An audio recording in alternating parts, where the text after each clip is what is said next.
친구들 안녕. 저녁 먹었어요? 오늘도 그렇게 많이 춥지는 않았던 것 같아요. 그래서 그렇게 바깥 활동하는 사람들, 했던 사람들 약간 봄 기운도 느끼고 그랬을 것 같아요. 뭐 날이 막 밝지는 않았는데 그래도 그런 바람 자체는 되게 봄바람 느낌이더라고요. 그래서 이렇게 차 달리는데 또 이렇게 얼굴 내밀어 보고 이런 거 좋아하거든요. 그렇게 해봤더니 닿는 느낌이 되게 좋았어요. 봄바람 느낌이 나서. 찬바람도 좋아요. 찬바람 냄새가 나니까. 그리고 여러 그냥 매체에서 보여준 모습들이나 그런 모습들 속에서 친구들 마음을 볼 수가 있거든요. 저도 예리하고 섬세하게 보려고 해서 다 볼 수가 있어요. 보면 말하는 거나 이런 거는 충분히 알아차릴 수 있고, 보면은 또 하고 싶어 하는 얘기들을 이렇게 하는구나, 그런 것들이 느껴지거든요. 그래서 그런 마음들, 응원해준 마음들에 대해서도 꼭 감사하다고 말씀드리고 싶어요. 그리고 보면은 진짜 사람들은 여러 가지 성향을 가지고 계신 것 같아요. 진짜 그런 뭐 사사로운 그런 욕망이나 그런 거를 위해서 다른 사람의 가치나 이런 부분들에 대해서 전혀 소중하게 여기지 않고, 또 어떤 그런 선택들이 뭐 자기의 가족들을 슬프게 하는 그런 경우가 발생할 수도 있을 텐데, 그런 부분들에 대한 고려가 없다 이렇게 여겨질 때도 있고, 아니면 진짜 그냥 그런 것들과 상관없이 그냥 사람이라는 자체로 그렇게 순수하게 마음으로 좋아하고, 그런 표현을, 그런 감정들은 그냥 생기는 거잖아요. 자연스러운 거니까. 그런 부분에 대해서 솔직하게 표현을 하기가 어려울 수도 있는데, 그래도 순간순간마다 그런 솔직함들을 느끼게 해줘서 고맙다 이런 마음도 들더라고요. 그리고 처음에는 그런 느낌으로 다가오지는 않았는데 약간 뭐 강압적이거나 협박하는 그런 부분으로 다가오기도 했거든요, 사람들이. 근데 그래도 늘 정도에서 바로 서서 어떤 부분에 대해서 솔직하게 얘기하고, 이런 부분은 아닌 것 같다 이렇게 말씀을 드리고, 또 제가 가진 생각과 제 마음에 대해서 또 저는 그냥 있는 그대로 솔직하게 표현하는 게 저의 가장 장점이니까, 화나면 화난 대로 말하고 그냥 뭐 미친 것 같으면 미친 것 같다고 얘기하고, 이게 제 매력이라고 생각하니까 저는 있는 그대로 얘기하는 것 같아요. 그래서 그냥 그렇게 가감없이 한 것들이 오히려 더 이렇게 잘 가서 닿지 않았나 이런 생각이 들더라고요. 저는 뒤에서 막 눈 가리고 아웅하고 이러는 게 제일 싫거든요. 그리고 우리가 한 사람 한 사람이 다 소중한 존재인데, 누구의 인생을 저당 잡아서 그렇게 마음대로 좌지우지하고 이런 거는 진짜 있을 수가 없는 일이다 이렇게 생각을 해요. 그리고 그런 것들은 뭐 적절하게 합의를 통해서 그렇게 계약 관계를 거쳐서 정당하게 그런 계약 관계가 이루어져야 하고, 어떤 노력의 대가에 대해서도 정당한 분배가 되고, 목들에 대해서도 그렇게 돌아가는 것, 이런 게 맞다 이렇게 생각이 돼요. 이게 기본적인 출발이다. 그런데 뭐 누구도 모르게 그렇게 비밀리에 어떤 것들이 이루어지고 이런 거는 아닌 것 같다 이런 생각이 정확하게 들었어요. 그 전에도 그런 생각들을 했는데 진짜 사람들이 다 뭐 뇌나 마음이 잘못된 것 같았어요. 분명하게 그런 건 부당한 건데 아무렇지도 않게 누군가가 뭐 이렇게 큰 먹이를 하나 잡아다가 난도질을 했는데 아무 생각 없이 다 좋다고 뜯어먹는 거예요. 그래서 여기 동물의 왕국인가? 정말 양심도 없고 생각도 없다. 그런 생각이 많이 들었어요. 그리고 아, 진짜 광분한 사람들처럼 저게 뭔가 이게 연쇄적인 먹이사슬을 위한 건가? 뭐 사람이라면 이성적인 판단과 그런 지적인 영역들의 작용들이 분명히 있을 텐데, 저런 거를 저렇게 당연시하고 여러 매체나 광고에서도 다 그렇게 한다고, 이런 생각이 좀 충격적이기도 했어요. 그러다가 생각을 바꿨어요. 아, 그러면 수요가 많으면 뭐 그만큼 매력이 있거나 뭔가 발굴할 수 있는 자원이 많다는 얘기다. 뭐 하나의 파이를 여러 사람들이 나눈다고 하면 그 파이가 분명하게 가치 있는 파이라는 거잖아요. 그런데 그래도 그런 공짜로 돌아가는 그런 파이는 안 된다 이런 생각이 들더라고요. 그래서 분명하게 그런 것들은 어둠에서 그렇게 뒤에서 이루어질 것들이 아니다. 정확하고 분명하게 이야기하고 그런 뭐 계약이나 합의를 통해서 이루어져야지 그런 것들을 남의 인생을 저당 잡아서 아무렇지도 않게 진짜 다 까발리고 다 옷 벗겨놓고 다 뭐 만인 전 세계가 다 알게 이렇게 만들어 놓고 아무런 책임도 안 지고 나몰라라 한다. 이거는 진짜 양심 없고 불량하다. 이런 생각이 들더라고요. 근데 그런 부분에서도 처음에는 그냥 묵과하고 그냥 뭐 아픈 친구들이나 그런 친구들의 마음을 더 보기도 했는데 이거는 밑도 끝도 없는 과정인 것 같다 이런 생각들이 드니까 안 되겠다. 그리고 제가 늘 얘기했잖아요. 그런 뭐 저는 제가 품은 사랑이라는 가치가 그런 이용 수단으로서나 거짓된 것들로 점철되기를 바라지는 않는다. 분명히 이거는 사람의 마음을 살리는 일이고 이런 것들은 중요한 일이다. 그래서 계속 이런 일들을 진행하다 보니까 진짜 너무 슬퍼서 죽고 싶어 하는 사람들도 많았거든요. 우리나라는 물론이고 전 세계적으로도 그런 동향이 보였어요. 그래서 분명히 이거는 위로가 필요하다 이랬는데 페북도 막 마음대로 없애버리고 또 유튜브 그런 글 다는 것들도 안 보이게 해버리고 그런 것들도 좌지우지 하는 거예요. 그래서 이런 것들이 정상적인 것들인가 궁금하기도 하고 그러면 안 되는 거잖아요. 그래서 이런 부분들은 분명하게 짚고 넘어가는 게 맞다 이런 생각이 들었어요. 그래서 전에는 그냥 친구들 아픈 마음 보고 친구들의 입장도 보고 하면서 무조건 다 참고 그랬거든요. 뭔가 부당하다고 생각해도 많이 참았는데 그게 아닌 것 같아요. 생각해보니까 제 인생인데 제 인생의 역사는 제가 써야 되지 않겠어요? 그런데 그런 것들을 다 아무렇지도 않게 다 좋다고 그러고 있는 거예요. 그래서 미친 집단인가? 뭐 그런 생각도 들더라고요. 솔직하게 말하는 거예요. 정말 미쳐 보였거든요. 정말 사랑한다고 하면 뭐 정말 그 사랑하는 그런 팬심으로 아껴야 되는 거잖아요. 이 사람이 법적으로 안전한지 이런 하는 일에 대해서 적절한 대우를 받고 있는지 이 사람이 이뤄낸 성과들이 이렇게 많으면 그 부분에 대해서도 정확하게 그게 뭐 욕심을 내는 게 아니에요. 그런 건 정당한 거잖아요. 그런데 해도 너무한다. 그리고 그런 것들도 내색도 하지 않고 이렇게 있다가 어느 부분 되면 조금씩 이렇게 하는 게 되게 웃겨 보였어요. 그래서 이런 부분을 이야기하는 게 맞다. 이렇게 생각이 됐어요. 친구들도 생각해 보세요. 어느 날 자기도 모르는데 그냥 다 온 사생활이 다 까발려졌어. 그래서 자유롭지가 않은 거예요. 24시간이 다 뭐, 뭐, 움직이는데도 전화기도 다 그렇고 그렇다고 그런 생활을 하고 있다고 생각해 보세요. 그리고 그런 것들은 내용들은 다 뭐 자본주의 논리에 의해서 나눠 먹기 식으로 다 뜯어 먹고 있어. 그리고 그런 목들은 또 다 자기가 챙겨. 이런 상황도 어떻게 생각하세요? 그래서 제가 늘 이야기했지만 저는 분명히 제가 가치 있는 사람이고 제가 어떤 장점을 가지고 있다 이런 것도 다 PR을 했잖아요. 그래서 그냥 단순하게 그런 상품화 시켜서 그런 걸로 이용하지는 말아라.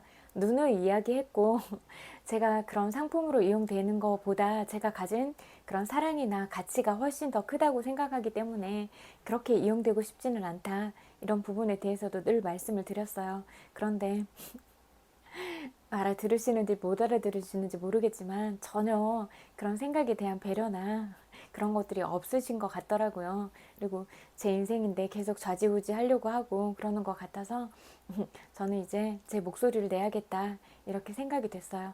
친구들을 사랑하는 건 사랑하고 아끼는 거고 부당한 건 부당한 거고 그렇게 분리돼야 되는 게 맞다 이런 생각이 되더라고요. 그래서 정말 막 제 심장과 마음을 다 줘서 저는 심장이 흘러내리는 것 같았어요. 제 마음이 없어지는 것 같았거든요.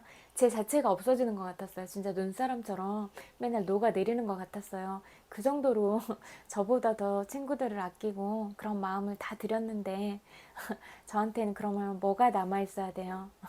그냥 다 까발려진, 전 세계인한테 까발려진 사생활? 이게 남아있어야 제가 받아야 될 몫인가요? 말씀 좀 해보세요.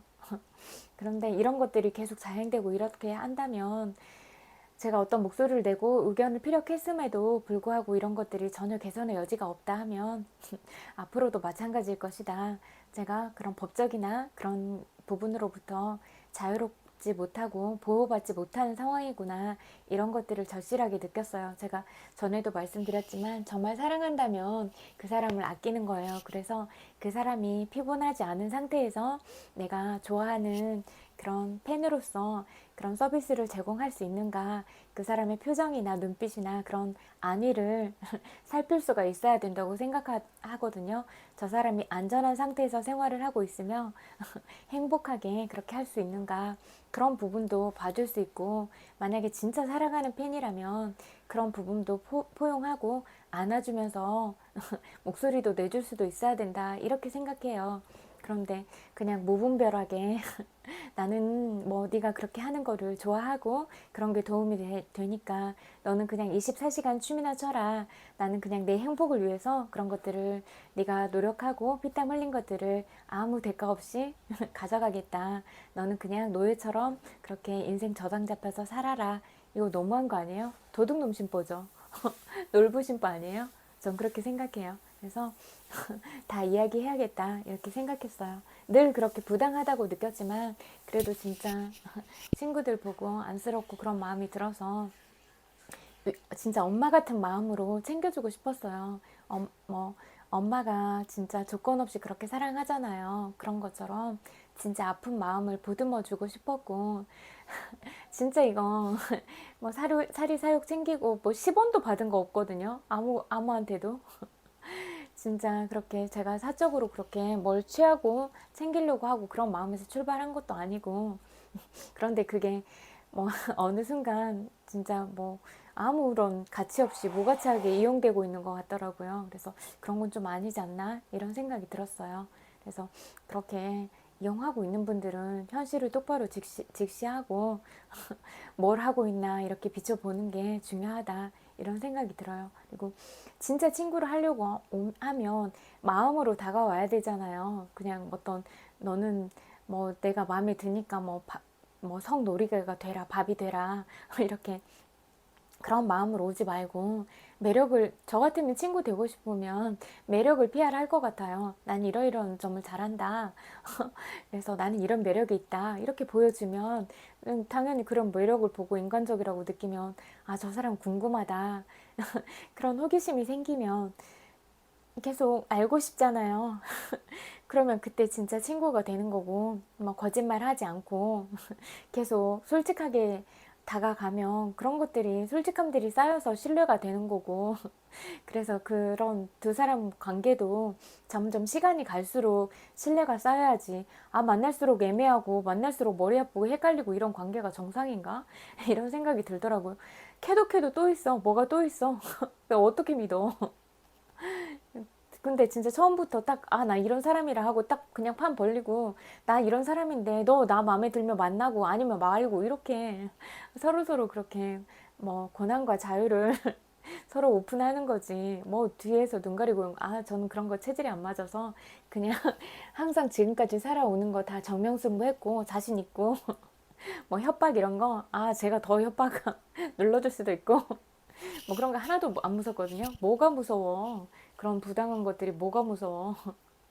뭐 진짜 목숨 걸어서 진짜 얼마든지 잃을 거 많으면 오면 진짜 농개처럼 같이 뛰어내려 버리면 되는데 목숨 걸고 하면 뭐 못할 거 하나도 없고 그리고 제가 가진 마음과 정신력 이런 거보다 야, 진짜 더 막 뛰어나서 배우고 싶다 이런 부분은 아직 못 만나봤어요. 진짜 솔직하게 말해서 뭐 이건 잘난 체 하려고 하고 그런 거 아니고 진짜 멘토 찾고 싶고 그랬는데 어떤 부분에만 가면 계속 부딪히는 거예요. 실망하고 넘어지고 진짜 엉엉 울고 그러다 보니까 아 없구나, 내가 찾을 만한 그런 분은 없구나, 마음으로 섬기고 진짜 어, 따르고 싶은 덕이 있는 사람은 없구나, 그런 한탄스러운 마음이 들더라고요. 그래서 진짜 제 마음의 절친은 원효대사, 사명대사 그런 분인 것 같아요. 그리고 오바마 대통령 이런 분 좋아하고 오프라 윈프리 또 토니 로빈스 이런 사람들 만나고 싶고 그런 사람들 좋아해요. 그리고 오드리 헵번처럼 그렇게 또 뭐 어려운 아이들을 위해서 그렇게 뭐 늘 희생하는 마음을 가지고 말로만 하는 게 아니라 진짜 어떤 수단을 이용하기 위해서 어린 아이들을 팔아서 그렇게 목적으로 이용하는 그런 게 아니라 정말 마음을 내서 내가 그냥 그 약한 아이들 손잡아주고 그런 애들한테 사랑을 주고 정말 그런 애들 목숨을 살리려고 하고 그런 거랑 또 차원이 다른 거잖아요. 그런 마음을 좋아하는 것 같아요. 저는 그렇게 인간적인 사람한테 매력을 느끼고 뭐 그런 조건이나 어떤 일을 하거나 그런 거 아무 상관없어요. 그냥 오로지 진심으로 다가올 때 너무 지금 심장이 아파요. 심장이 조여오는 것 같아. 슬퍼. 그래서 눈물 나. 아무튼 그런 마음이 느껴질 때 제가 마음이 뛰어요. 심장이. 뭐 권력도 아니고 돈도 아니고 아무것도 아닌 것 같아. 진짜 그냥 마음인 것 같아. 그래서 그런 마음이 있으면 같이 가는 방향은 얼마든지 제가 제시하고 같이 갈 수 있으니까 그런 거는 다 자신 있어요. 진짜 친구들이 진흙탕 속에 빠져서도 있어도 빛나게 해줄 수 있다니까 진짜. 그리고 저는 제가 넘어져도 자신 있고 어떤 경우라도 제가 다 당당하게 헤쳐나가고 그럴 자신 다 있어요. 근데 늘 그렇게 얘기했는데 제 가치를 너무 낮게 평가하고 그런 상품으로만 쓰시려고 하더라고요. 저는 그거보다는 훨씬 가치 있는 사람이라서 그렇게 남기기에는 제가 좀 더 큰 사람인 것 같습니다. 그래서 만약에 저를 그렇게 다루고 그러시려면 저랑 생각을 같이 하시거나 아니면 저보다는 마음 그릇이나 추구하는 바나 성향들이 훨씬 크셔야 될 것 같아요. 그래서 그런 부분은 말씀드리고 싶습니다. 아니면 진짜 함께 가려고 하면 저는 제가 잘났다고 생각하는 게 아니라 저도 부족하다고 생각하니까 얼마든지 모든 면에서 저보다 훨씬 어린 친구들이라고 할지라도 그렇게 예쁘고 선한 마음을 가지고 저보다 뛰어난 재능을 가지면 배우고 싶어요. 그런데 그렇지도 않으면서 너무 뭐 그렇게 억압하거나 협박하거나 그렇게 저를 상품으로 여기면 언제든지 싸울 준비가 돼 있다. 그런 말씀 드리고 싶어요. 그리고 또 그냥 뭐 자기 PR 시대잖아요. 그래서 그냥 징징 짜고 울고 있고 이런 거는 제 체질에 맞지도 않고 그냥 어차피 제가 이런 사람이고 나는 이런 마음을 가졌으니까 친구하자 이렇게 그냥 나를 세상에 던지는 게 낫겠다 그런 생각이 들었어요. 그래서 저는 항상 그냥 제 인생은 제 거잖아요. 그러니까 뭐 누구한테 저 노예 아니잖아요. 그러니까 제 인생은 누구한테도 저당 잡히지 않고 제 역사는 제가 쓰면서 친구들과 함께 가겠습니다. 전 뭐 현대판 노예도 아닌데 뭐 남이 뭐 이래라 저래라 하면서 그렇게 하는 거는 맞지도 않는 것 같고요. 그리고 직접 저한테 와서 그렇게 뭘 하자 이렇게 계약하거나 정당한 방법으로 하신 분 한 분도 안 계시고 제가 뭐 전 자신 있으니까 전화번호 뿌렸거든요. 그러면은 뭐 전 세계인이 다 볼 수 있는 그런 것들인데 뭐 아직까지 그렇게 한 분인가 있었다. 몇 분 있어요. 그렇게 전화 오시는 분들이. 근데 한 분은 그냥 마음이 외로우셔서 그런 뭐 스트레스 풀려고 전화하시는 것 같아요.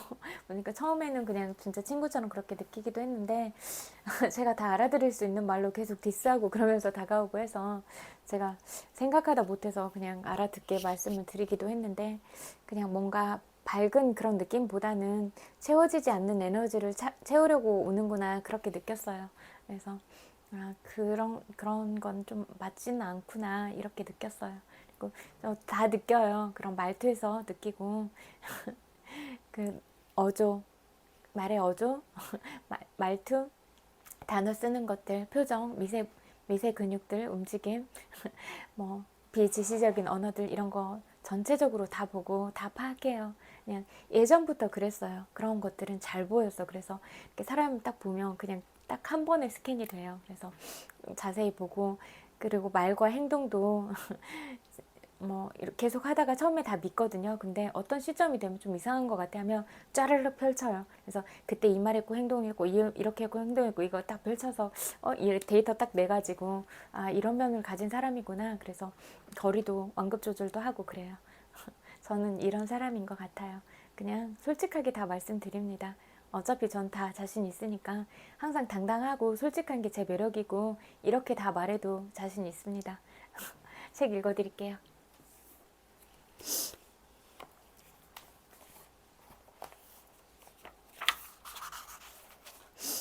수용소의 여러 가지 인간 군상. 이제 수감자들이 보인 심리적 반응은 세 번째 단계, 즉 수용소에서 풀려난 후에 대해 설명할 차례가 되었다. 하지만 그 전에 우리는 정신의학자들이 자주 받는 질문, 특히 개인적 체험을 통해 수용소 안의 사정을 잘 알고 있는 정신의학자들이 자주 받는 질문에 대해 얘기해 보기로 하겠다. 그것은 수용소 감시병들의 정신 상태에 대해 어떻게 생각하느냐는 질문이다. 살과 피를 가진 인간으로서 어떻게 다른 사람들에게 그런 일, 수용소에 있던 수많은 사람들이 당했다고 말하는 바로 그런 일을 저지를 수 있을까? 수용소 안에서 벌어진 일에 대해 얘기를 듣고 그리고 저한테 했던 이런 부분들을, 저한테 자행했던 이런 부분들을 본인이 겪었던 일이라고 생각하면 어떠세요? 본인의 자녀나 본인의 부인이나 본인이 가장 사랑하는 딸이나 이렇게 똑같은 일이 일어났다고 생각하면 어떠세요? 그렇게 한번 생각해 보세요. 그러면 현실적으로 와 닿을 거예요. 그리고 그런 일들을 겪은 사람들이 어떤 마음과 어떤 정신 상태로 살아갈 수 있을까? 그런 부분도 꼭 생각해 보세요. 살과 피를 가진 인간으로서 어떻게 다른 사람들에게 그런 일, 수용소에 있던 수많은 사람들이 당했다고 말하는 바로 그런 일을 저지를 수 있을까?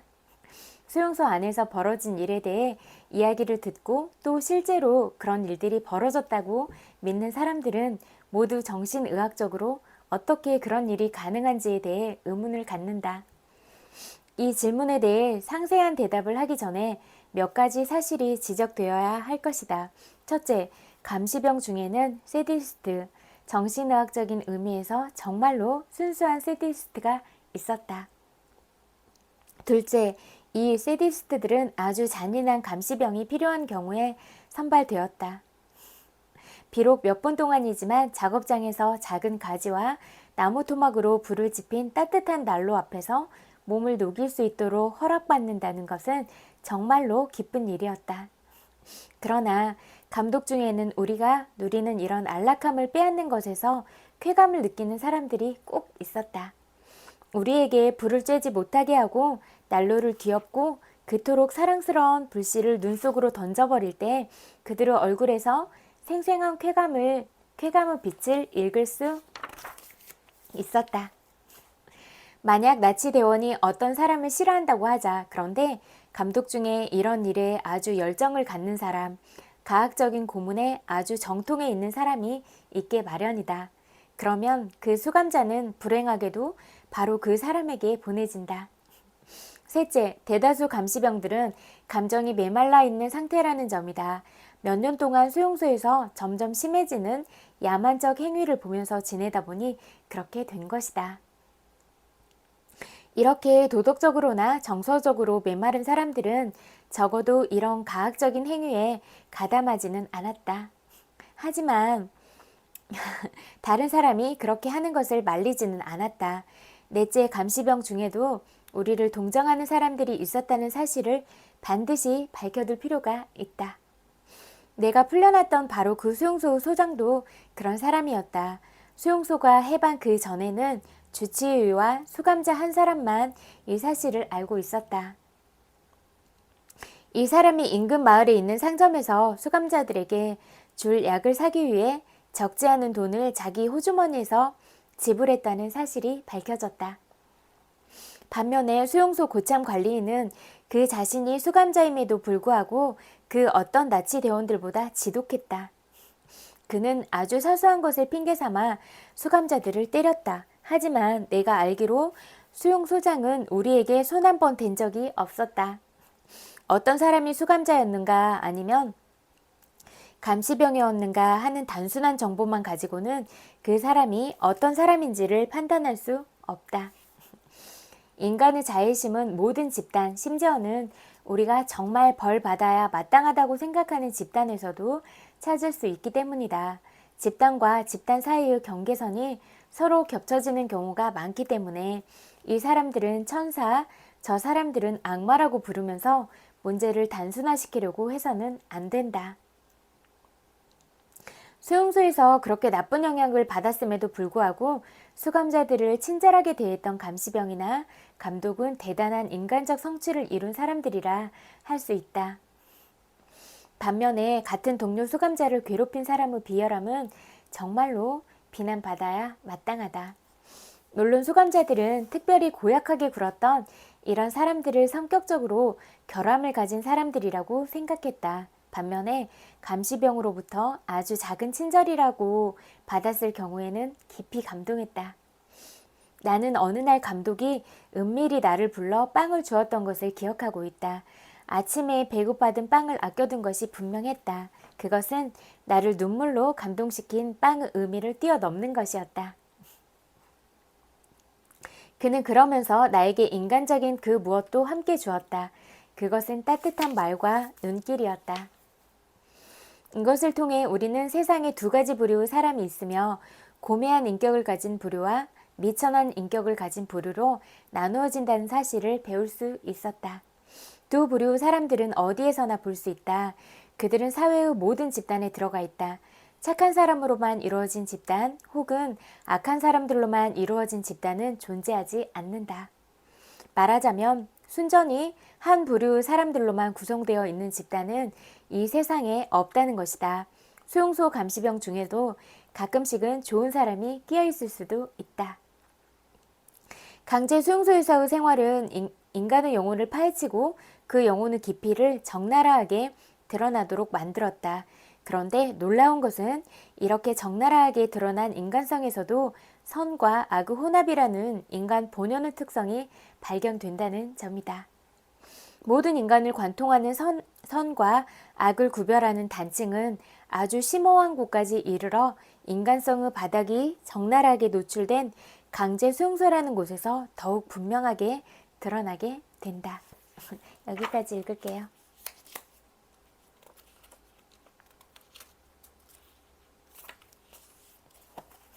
그리고 내면아이 치유할게요. 정말 제가 하는 이런 공부들이 진짜 친구들한테 중요한 거예요. 정말 부모님들이나 보호자들은 잘 들으세요. 정말 전 세계적으로 너무너무 슬퍼하고 가슴 아파하고 그런 사람들이 너무 많아요.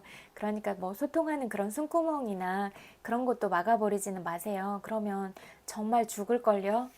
정말 죽음을 생각하거나 그런 사람들이 생각보다 많아요. 그런데 그런 감정을 교류할 수가 없어서 꽁꽁 싸매고 있다가 진짜 마음에 병이 걸리고 우울증이 걸려 있는데 우울증이 걸려 있다는 사실도 모른 채로 살다가 정말 죽는 거예요. 그래서 죽게 되면 또 주변에서 그런 죽음을 많이 맞이하는 사람들은 정신적인 그런 외상 트라우마가 꼭 있어요. 그래서 그런 마음이나 이런 것들이 다 병들어 있어요. 그런데 그런 마음들을 누구한텐가 얘기하거나 그럴 기회조차 없으니까 언젠가 또 그런 슬픈 일들을 자행하고 그런 결과들이 계속 악순환 되는 거예요. 그러니까 숨구멍은 막지 마세요. 숨구멍을 열어놔야지.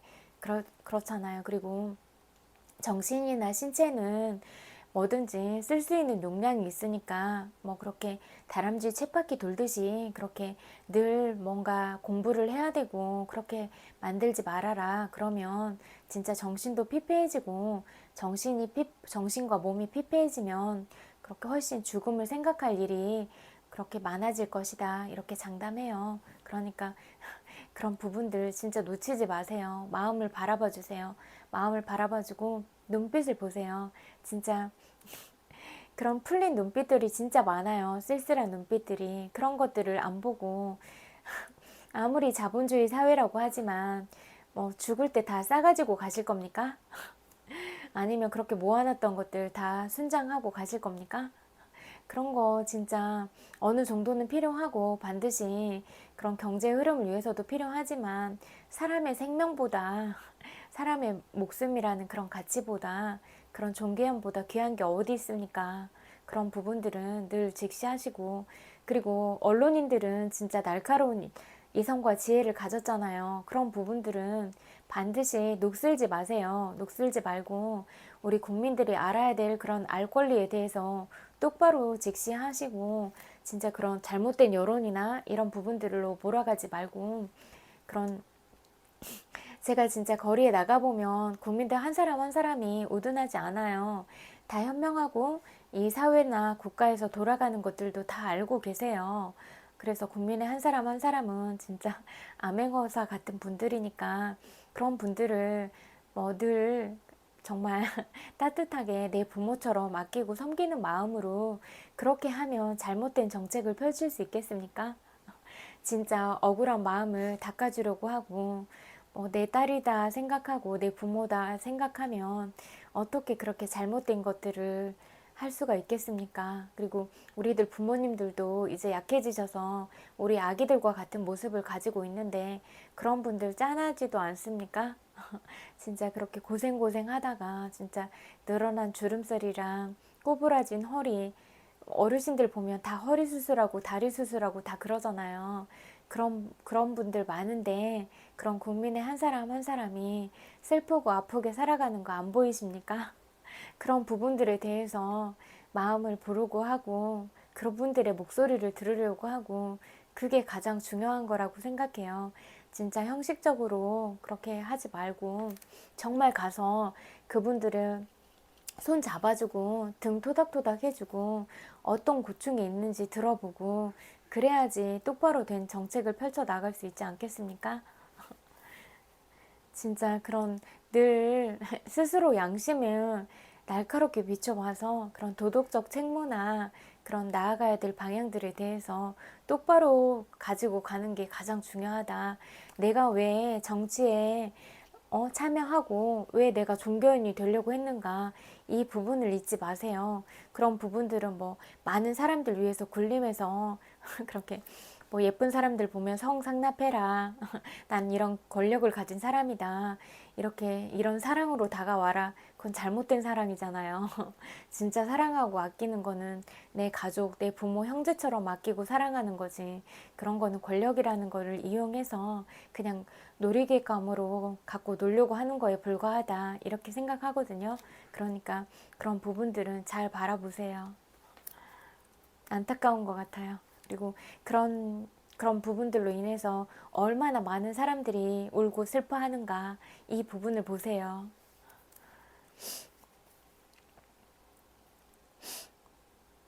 강박적인 반복.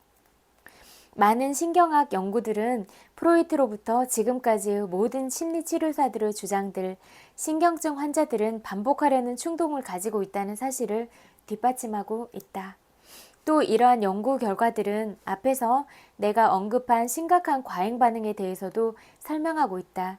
뇌 연구가들의 주장에 의하면 스트레스적인 경험은 신경세포 흔적들을 확대시키기 때문에 어떤 자극이 주어졌을 때 유기체가 성숙한 성인으로서 어떻게 반응해야 할지를 왜곡시켜 버린다고 한다. 계속되는 고통스러운 경험들은 뇌에 새로운 회선을 새기는 것과도 같아서 나중에는 다른 사람들이 알아채지 못할 고통스러운 자극으로 점점 자리 잡게 된다는 것이다. 그리고 오늘도 그렇게 돌아다니면서 그런 마음들 봤는데요. 그런 마음들에 대해서도 토닥토닥 그렇게 위로를 드리고 싶고, 그리고 또 담배 너무 많이 피지 마세요. 담배는 또 건강하고 직결돼 있으니까 뭐 너무 피고 싶으면 펴도 되지만 너무 많이 자주는 피지 마세요. 좀 걱정됐어요. 많이 몰려서 그렇게 담배 피고 있고 그런 모습들이 많이 목격이 돼가지고 그냥 진짜 걱정돼서 이러한 주장은 어린 시절의 핵심적인 인기 요소가 일단 갖추어진 후에는 그것이 이후 계속해서 일어나는 사건들을 만들어 나가는 민감한 필두로서 작동한다는 이론을 뒷받침해 준다. 상처받은 아이가 망가지는 것은 바로 이러한 경우에 해당한다. 상처받은 내면 아이를 가진 성인이 고통스러운 사건과 비슷한 상황을 경험했을 때 바로 초기 반응과 같은 반응들이 나타나는 것이다. 하비 제킨스는 이것을 고장난 녹음기에 비유하고 있다. 실제로도 사소하고 아무것도 아닌 일에 지나치게 격렬한 감정으로 반응하는 것이다. 이것이 내부에 여전히 있기 때문에 외부에 있지도 않은 것에 반응하는 경우라고 할 수 있다. 지금 이 글을 쓰면서 나는 요람선을 타고 유럽의 여러 도시들을 여행하고 있다. 이 배가 이틀 전 프랑스 르 하브르에 도착했을 때 딸아이는 2시간이나 더 걸리는 관광버스를 타느니 차라리 기차를 타고 파리까지 가는 게 어떠냐고 제안했다. 이 아이는 아주 자발적이고 호기심 많고 또 모험을 좋아하는 건강한 아이였다. 나는 딸아이의 제안에 주춤해져서는 그때부터 걱정되기 시작했다. 혹시 기차가 탈선하지는 않을까? 기차가 늦어져서 우리를 기다리지 않고 배가 그냥 떠나지는 않을까 하는 등의 불안 때문에 그날 밤에는 잠자리에서 몇 번이나 뒤척거렸다. 딸아이의 단순한 제안이 내 안의 극심한 과잉 반응을 불러일으킨 것이다. 방어 기제와 차단된 뇌.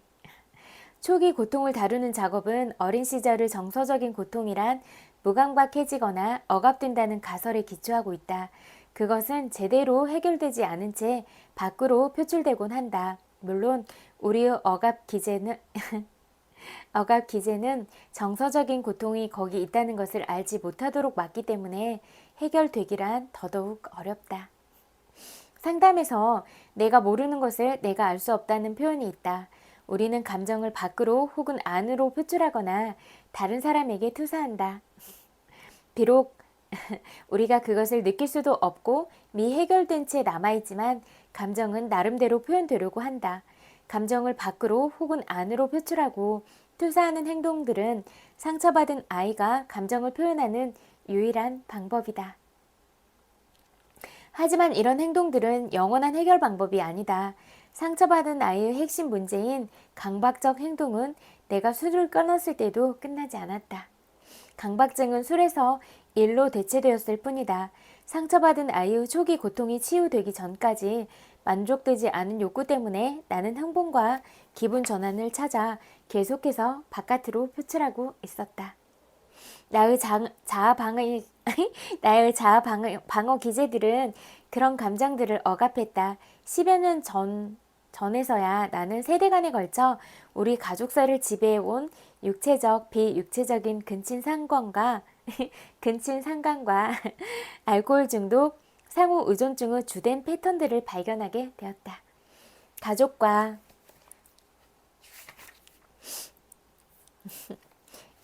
어린 시절에 대한 환상과 부인을 포기하고 나서야 비로소 나의 초기 고통에 대한 작업이 가능하게 되었다. 도널드 멀제그 뇌 연구는 자아 방어 기제들이 어떤 작용을 하는지를 잘 보여준다. 그는 고통을 억압하는 적응된 생물학적 반응을 발견하고는 이를 신경세포의 문이라 부르고 있다. 그는 세 개의 뇌 안에 있는 세 개의 다른 뇌 체계는 촉진작용과 억압작용 모두를 실행할 수 있는 상호 연결 조직을 가지고 있다고 주장하였다. 신경세포 문은 세 가지 체계 사이의 정보가 조정되는 방식이다. 어쩌면 억압은 생각과 감정의 뇌 사이에 있는 문에서 제일 먼저 일어날지도 모른다. 간단하게 말해서 변형계에 있는 감정적인 아픔이 압도적으로 뻗어나갈 때 자동장치는 심피질 안에서 문을 닫아버린다. 이것은 마치 옆방에서 아주 시끄러운 소음이 흘러나올 때 당신이 그쪽으로 걸어가서 방문을 닫아버리는 것과 같다.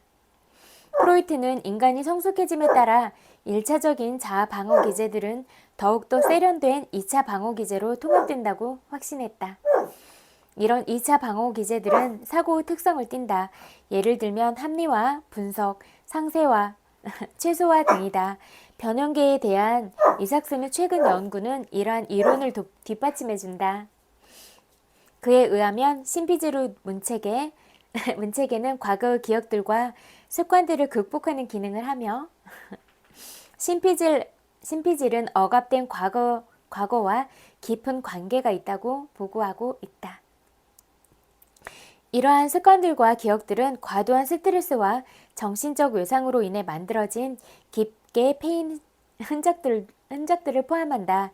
따라서 사고 후 뇌는 내면 세계에서 발생하는 소음이나 신호에 의해 방해받지 않고 작동할 수 있다.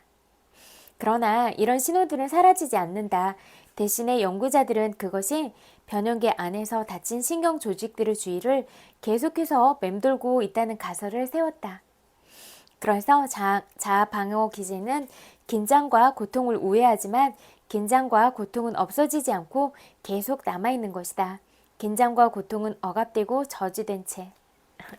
여기까지 읽을게요. 그리고 또 잠재의식에 관한 책 읽어드릴게요.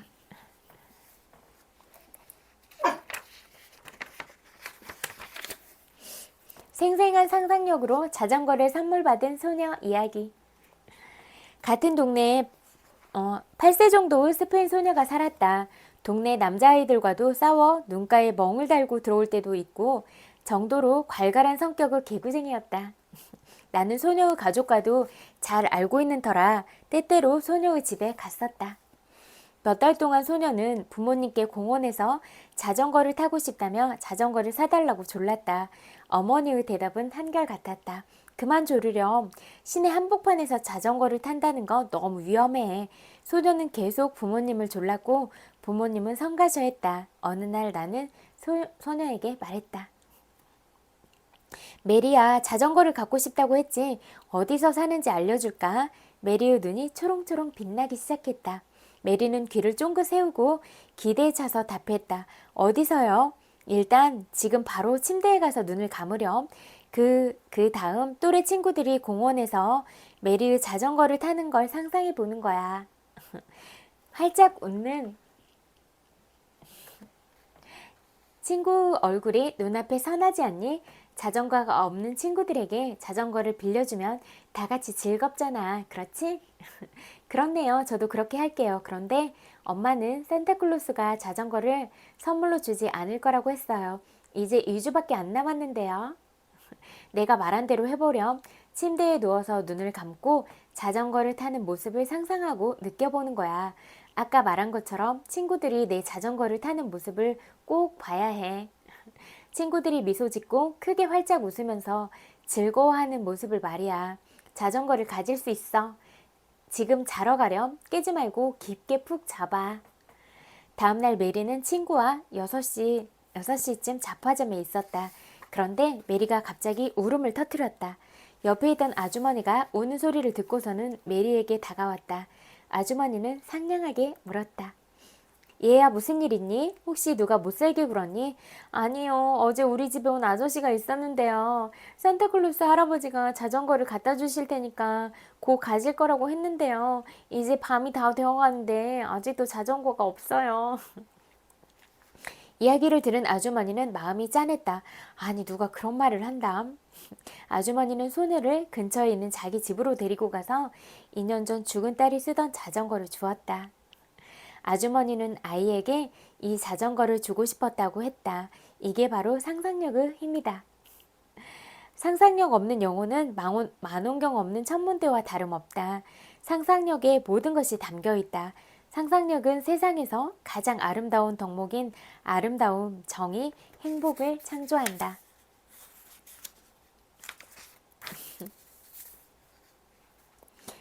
시인의 눈은 광란 속에서도 하늘에서 땅까지 그리고 땅에서 하늘까지 한눈에 바라본다. 상상력이 미지의 것들의 형상을 부여할 때 시인의 펜은 형상을 형태로 바꾸고 형태가 없는 곳에서 살 곳을 주며 이름을 붙인다. 이러한 속임수는 풍부한 상상력에서 나온다. 위의 말들은 순서대로 헨리 워드비처, 블레이즈 파스칼, 윌리엄 세익스피어가 상상력에 대해 이야기한 것이다. 왜 사람들은 상상력을 중요하게 생각할까?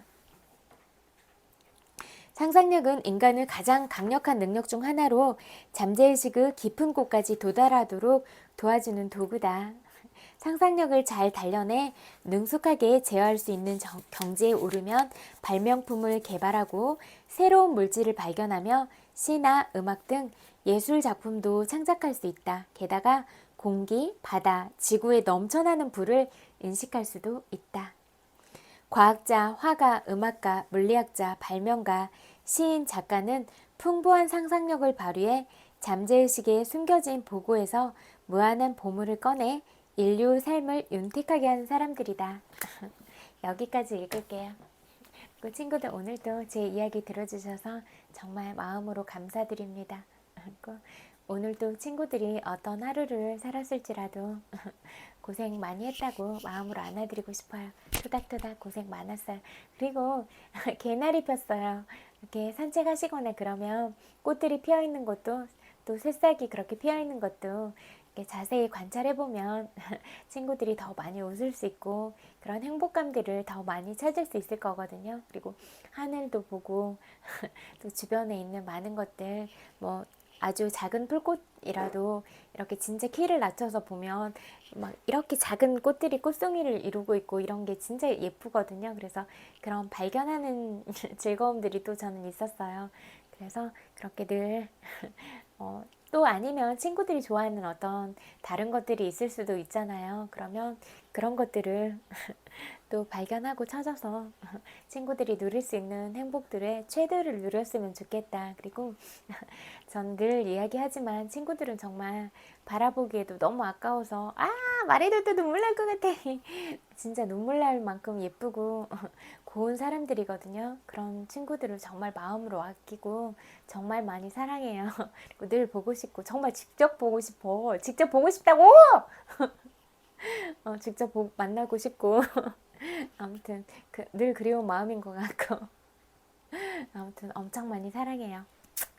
100만 번 볼뽀뽀 보내드릴게요. 그리고 언젠가 꼭 만날 수 있으면 좋겠습니다. 정말 좋아하고 정말 제 심장이에요. 심장 박동. 제 인생인 것 같아. 이제는 진짜 인생인 것 같아. 왜냐면 너무 많이 느끼니까 진짜 그냥 뭐 인생 일부가 돼버렸어. 삶의 일부가 다 느껴지니까 뭐 온갖 감정들이 다 느껴지니까. 아무튼 그래서 친구들이 늘 행복하고 그랬으면 좋겠다 이런 생각을 하는 것 같아요. 진짜 막 슬퍼하거나 눈물 나는 거 보면 너무 막 숨 막혀. 심장이 턱턱 막혀와서 너무 슬퍼서 참을 수가 없어. 아무튼 그러니까 꼭 행복했으면 좋겠습니다. 그리고 어디 가나 늘 보호받고 늘 사랑받기를 바래요. 그리고 그런 진짜 엄마 같은 마음으로 그렇게 그런 예쁜 마음들은 늘 지켜주고 싶다. 그런 마음인 것 같아요. 그리고 알겠지만 진짜 해파리같이 투명하게 보여주는데 이런 마음 이용하면 진짜 똥멍청이들이다. 진짜 말도 안 된다. 진짜 그러지 마라 진짜. 아무튼 엄청 많이 사랑하고 또 좋은 꿈 꾸고 잘 자세요. 모두 모두 굿나잇. 안녕. 엄청 사랑해요.